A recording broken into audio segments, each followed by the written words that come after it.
ሼክ ኢብራሂም ቱፋ ከኢራን ጎን መሆናቸውን በይፋ ገለጹ። የኢትዮጵያ እስልምና ጉዳዮች ጠቅላይ ምክር ቤት ፕሬዝዳንት ሼክ ኢብራሂም ቱፋ በኢራን እስላማዊ ሪፐብሊክ ከፍተኛ መሪ ላይ ደረሰውን ህልፈት ተከትሎ በአዲስ አበባ በሚገኘው ኢራን ኤምባሲ በመገኘት የሐዘን መግለጫን ሰጥተዋል። ታዲያ ሼክ ኢብራሂም ቱፋ በኤምባሲው ተገኝተው የሐዘን መዝገብ ላይም እንዲሁ የፈረሙ ሲሆን በወቅቱም ባስተላለፉት መልእክት በደረሰው ጥቃት መሪው በሰማዕትነት ማለፋቸውን ለመላው የኢራን ህዝብና መንግስት ታላቅ ሐዘን መሆኑን ገልጸዋል። የኢትዮጵያ ሙስሊሞች በዚህ አስቸጋሪ ወቅት ከኢራን ወንድሞቻቸው ጎን እንደሚቆሙ አረጋግጠዋል። ይህ ህልፈት ለኢራን ብቻ ሳይሆን ለመላው የዓለም ሙስሊሞች ትልቅ ኪሳራ መሆኑን ሼክ ኢብራሂም ቱፋ በመግለጫቸው ጠቁመዋል። ሰላም ውድ ቤተሰቦቻችን እንደምን አላችሁ? እንደምን ሰነበታችሁ? ውድ ቤተሰቦቻችን ዛሬም ለእናንተ አንድ ቪዲዮ ይዘንላችሁ መጥተናል። ቀደም ከለቀቅነው ቪዲዮ በኋላ ይህን ቪዲዮ በአስቸኳይ ነው ለእናንተ የሰራነው ያለነው ስለ ኢራን ጉዳዮች ላይ ምልከታችንን እያስተላለፍን ነበረ። አሁን ደግሞ ከኢትዮጵያ የተላለፈ አንድ የሐዘን መግለጫም አለ እና ደግሞ ኢትዮጵያ የሚገኘው የኢትዮጵያ እስልምና ጉባኤ ጽሕፈት ቤት ዛሬ ባደረገው ስብሰባ መሰረት የኢራን ላይ በደረሰው ዘግናኝ ሐዘንና የኢራኑ የሃይማኖት አባትና የኢራኑ አዛዥ በመሞታቸው ልባዊ ሐዘናቸውን በኢራን በዚህ ሰዓት በተሰማ መረጃ መሰረት የኢትዮጵያ ሙስሊሞች በዚህ አስቸጋሪ ወቅት ከኢራን ወንድሞቻቸው ጎን እንዲቆሙ ጥሪ ቀረበ።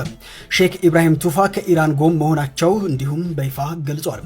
የኢትዮጵያ እስልምና ጉዳዮች ጠቅላይ ምክር ቤት ፕሬዝዳንት ሼክ ኢብራሂም ቱፋ በኢራን እስላማዊ ሪፐብሊክ ከፍተኛ መሪ ላይ የደረሰውን ህልፈት ተከትለው በአዲስ አበባ በሚገኘው የኢራን ኤምባሲ በመገኘት የሐዘን መግለጫ ሰጥተዋል።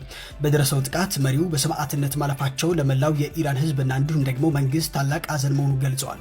ይህ ህልፈት ለኢራን ብቻ ሳይሆን ለመላው የዓለም ሙስሊሞች ትልቅ ኪሳራ መሆኑ ሼክ ኢብራሂም ቱፋ በመግለጫቸው ላይ ጠቁመዋል። በኢራን ኤምባሲ በመሄድ የሐዘን መግለጫቸውን ሰጥተዋል።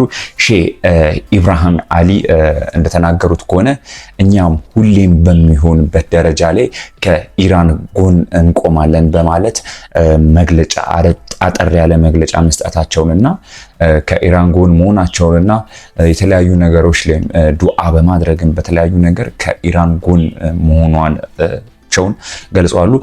ዛሬ በነበራቸው ጠቅላይ ምክር ቤትና የኢትዮጵያ ሙስሊሞች እንግዲህ በጦርነቱ ላይ ከኢራን ጎን እንደሚቆሙ ለኢራን ድጋፋቸውን አሳይተዋል። ይህን ቪዲዮ ለሙስሊም ጓደኞቻችሁ ለምታውቋቸው ሙስሊሞች በሙሉ ላኩላቸው። ይህንም የተናገሩት እንግዲህ የኢትዮጵያ እስልምና ጉዳዮች ጠቅላይ ምክር ቤት ፕሬዝዳንት ሼክ ኢብራሂም ቱፋ በኢራን ኤምባሲ በተገኙበት ወቅት የተገኙበት ምክንያት እንግዲህ የኢራን ሱፕሪም ሊደር አያቶላ አሊ ካሚኒ በሞታቸውን አስመልክቶ በተደረገ የሐዘን መግለጫ ስነስርዓት ላይ ነው እና መግለጫው ሙሉ ይሄንን ይመስላል። አንብላችሁ። በጽዮናዊ አገዛዝና በዩናይትድ ስቴትስ በተፈጸመው አሰቃቂ ጥቃት የእስላማዊ ሪፐብሊክ ኢራን ከፍተኛ መሪ አሊ ካሚኒ በሰማዕትነት ማለፋቸውን ተከትሎ በኤምባሲው በተደረገው የሐዘን መግለጫ ስነ ስርዓት ላይ የኢትዮጵያ እስልምና ጉዳዮች ጠቅላይ ምክር ቤት ፕሬዝዳንት ሼክ ኢብራሂም ቱፋ በአካል በመገኘት የሐዘን መግለጫቸው አስፍረዋል። እንዲሁም ለኢራን ህዝብና ለመንግስታቸው አጋርነታቸውና ሐዘናቸውን በመግለጽ ይህ ኪሳራ ለኢራናውያን ብቻ ሳይሆን በመላው ዓለም ላሉ ሙስሊሞች ነው ገልጸዋል።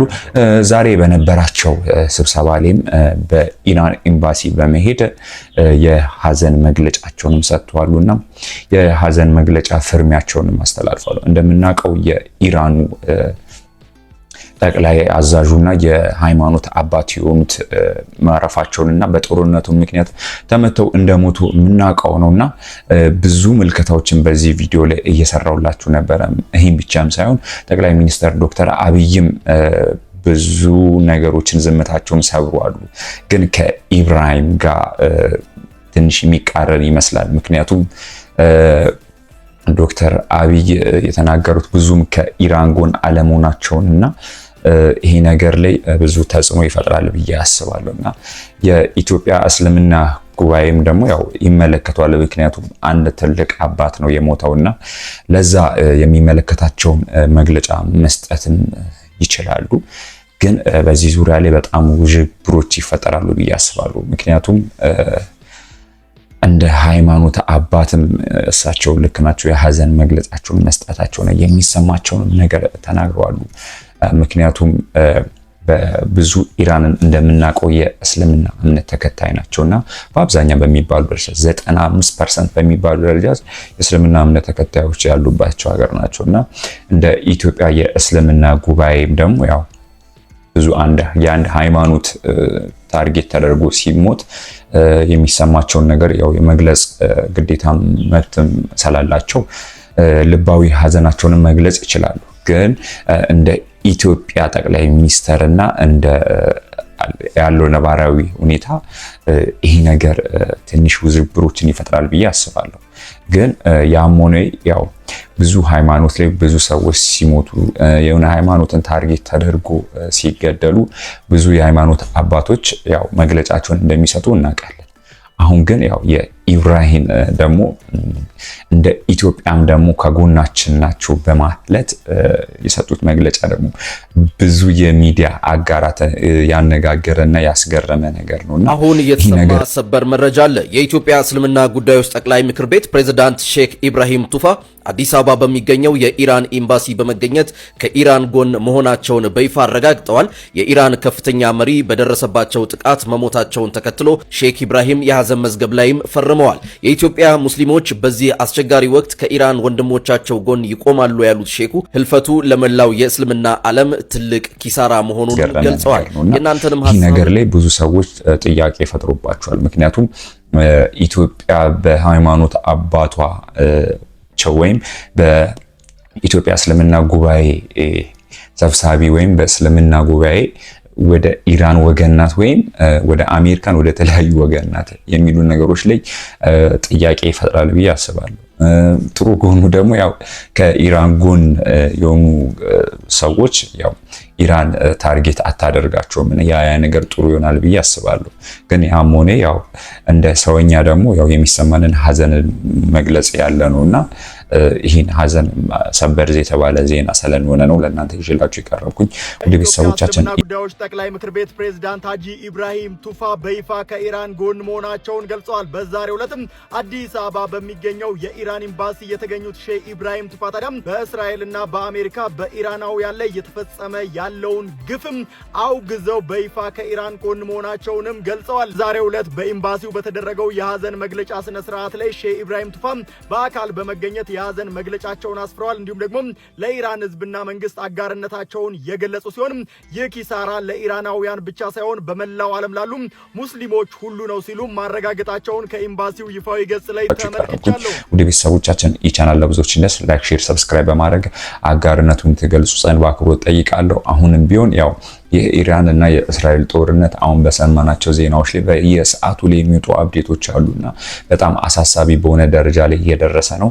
ይህ ነገር በጣም ቀን በቀን የሆነ ሰዓት ላይ ለደቂቆች ጋፕ ይፈጥራል በተባለ ሰዓት ላይ ግን የተለየ ነገሮችን እየፈጠረን ነው። ይህ ነገር በጣም ቻሌንጅ እያደረገ ነውና ብዙ ሰዎች ላይ ውዥብር እየፈጠረ ነው ብዬ አምናለሁ። ምክንያቱም እንደ ሀገርም እንደተለያዩ ነገር ኢኮኖሚካሊ ይጎዳል ብዬ ስለማምን ብዙ ነገሮች ላይ ቻሌንጅ እያደረገ ነው ይሄ ጦርነትና ብዙ ሰዎች ደግሞ ልባቸውን እየሰበረ በተለይ አንድ ሃይማኖት ያለው ሰው አይደለም እየተጠቃ ያለው በዚህ ጦርነት ላይ ብዙ ዜጎች ናቸው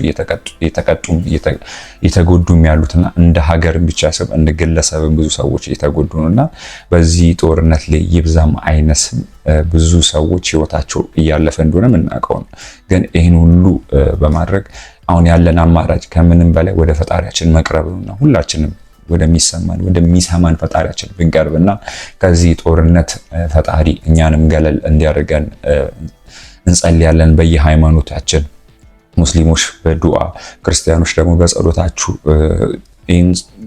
ጦርነት እንዲቆም ማድረግ ትችላላችሁ። ያው በጸሎትና በዱዓ የማይሆን ምንም የለምና ወደ ቤተሰቦቻችን አሁን የደረሰን መረጃ ስለሆነ ነው ለእናንተ በአስቸኳይ ይዘንላችሁ የቀረብንላችሁ። ይህ ቻናል ለብዙዎች እንዲደርስ ላይክ፣ ሼር፣ ሰብስክራይብ በማድረግ አጋርነቱን ያድርጉልን። ሁሌም እንደምንል ኢትዮጵያን ሰላም ያደርግልን። መልካም ቆይታ፣ መልካም ጊዜ።